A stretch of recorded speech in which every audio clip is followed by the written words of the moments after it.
Guys, welcome back to my channel. ഇന്നത്തെ video തുടങ്ങുന്നതിന് മുന്നേ നമുക്ക് സ്റ്റിച്ചിനൊരു ഹായ് പറയാം. അപ്പോൾ ഇതിൻ്റെ ടൈറ്റിലുള്ളതുപോലെ ഇന്ന് ഞാൻ എൻ്റെ സ്റ്റിക്കർ കളക്ഷനാണ് കാണിക്കുന്നത്. ഈ ഒരു ഓർഗനൈസറിലും ഒരു ബോക്സിലും ആയിട്ടാണ് ഞാൻ എൻ്റെ സ്റ്റിക്കേഴ്സ് ഒക്കെ ഇട്ട് വയ്ക്കുന്നത്. പിന്നെ നിങ്ങൾക്ക് ഞാൻ ഒരു സാധനം കാണിച്ചു തരാമേ. ഈ ഒരു സാധനം ഞാൻ വാങ്ങിച്ച അന്ന് മുതൽ നിങ്ങൾക്ക് കാണിച്ചു തരാൻ വേണ്ടി ഇരിക്കുകയായിരുന്നു. ഇതിൻ്റെ അകത്ത് ആക്ച്വലി മുടി കിട്ടുന്ന മറ്റേ ഹെയർ ബാൻഡ് പോലത്തെ സാധനം ഇല്ലേ, അതാണ്. പിന്നെ ഞാൻ വാങ്ങിച്ചത് എൻ്റെ കയ്യിലുള്ള സ്റ്റിക്കർ റോൾസ് ഒക്കെ കെട്ടി വെക്കാനാണ്. അപ്പോൾ നമുക്ക് നമ്മുടെ സ്റ്റിക്കർ കളക്ഷൻ കാണാം.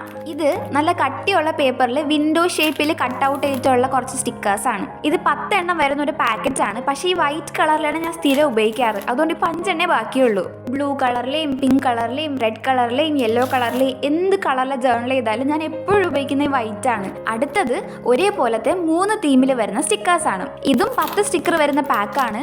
5 വിൻഡോ സ്റ്റിക്കേഴ്സും 5 സീനറി സ്റ്റിക്കേഴ്സും ആണ്. ആദ്യം കാണിച്ച സ്റ്റിക്കർ കട്ടിയുള്ള പേപ്പറിന്റെ ആയിരുന്നു. ഇത് PET ടൈപ്പ് പ്ലാസ്റ്റിക്കിന്റെ സ്റ്റിക്കേഴ്സ് ആണ്. അങ്ങനെ ഗ്രീനറിന്റെയും ഓട്ടം സീസണിന്റെയും പിന്നെ സ്നോഫോളിന്റെയും തീമിലാണ് സ്റ്റിക്കേഴ്സ് വരുന്നത്. പിന്നെ ഓർഗനൈസറിന്റെ ഫസ്റ്റ് നിലയിൽ വെക്കുന്നത് ഈ ബാക്ക്ഗ്രൗണ്ടിൽ ഒട്ടിക്കുന്ന ടൈപ്പ് സ്റ്റിക്കേഴ്സ് ആണ്. 3ഉം എൻറ്റയർലി ഡിഫറെന്റ് ടൈപ്സ് ആയതുകൊണ്ട് ഓരോന്നായിട്ട് കാണിച്ചു തരാം. ഇതിലും 10 സ്റ്റിക്കേഴ്സ് ആണ് ഉള്ളത്. 5 വൈറ്റും 5 ബ്ലാക്ക് കളറിലെയും ഫ്രെയിംസ് വരുന്ന സ്റ്റിക്കേഴ്സ് ആണ്. പിന്നെ ഇപ്പോൾ നമ്മുടെ വീഡിയോന്റെ ബാക്ക്ഗ്രൗണ്ട് വൈറ്റ് ആയതുകൊണ്ടാണ് ഈ വൈറ്റ് കളറിലെ ഫ്രെയിംസ് എടുത്തറിയാത്തത്. ബ്യൂട്ടിഫുൾ ഡിസൈൻസ് ആണ്. അടുത്തതും 10 പീസ് വരുന്ന ബാക്ക്ഗ്രൗണ്ടിൽ ഒട്ടിക്കുന്ന കുറേ ഡിസൈൻസ് ഓൾറെഡി ഉള്ള സ്റ്റിക്കേഴ്സ് ആണ്.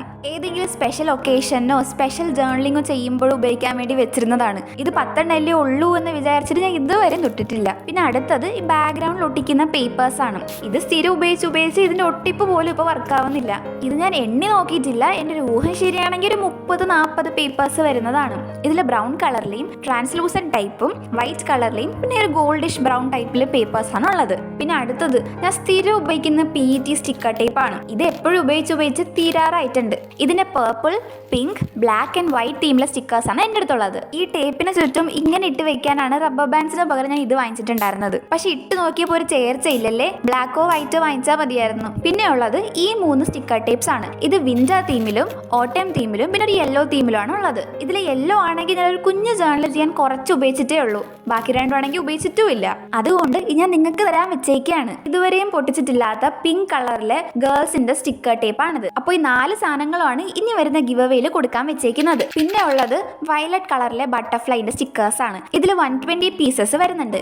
ഇതിൽ ബട്ടർഫ്ലൈസിന്റെയും കുഞ്ഞു ഫ്ലവേഴ്സിന്റെയും സ്റ്റിക്കേഴ്സ് ആണ് ഉള്ളത്. പിന്നെ നമ്മുടെ ഓർഗനൈസറിന്റെ മേളത്തെ നിലയിലുള്ളത് ഈ പേപ്പർ ക്ലിപ്സും കുറച്ച് പശയും പിന്നെ ഈ ഗ്ലൂ ടേപ്പും ക്ലൗഡ് ഷേപ്പിലെ കട്ടറുമാണ്.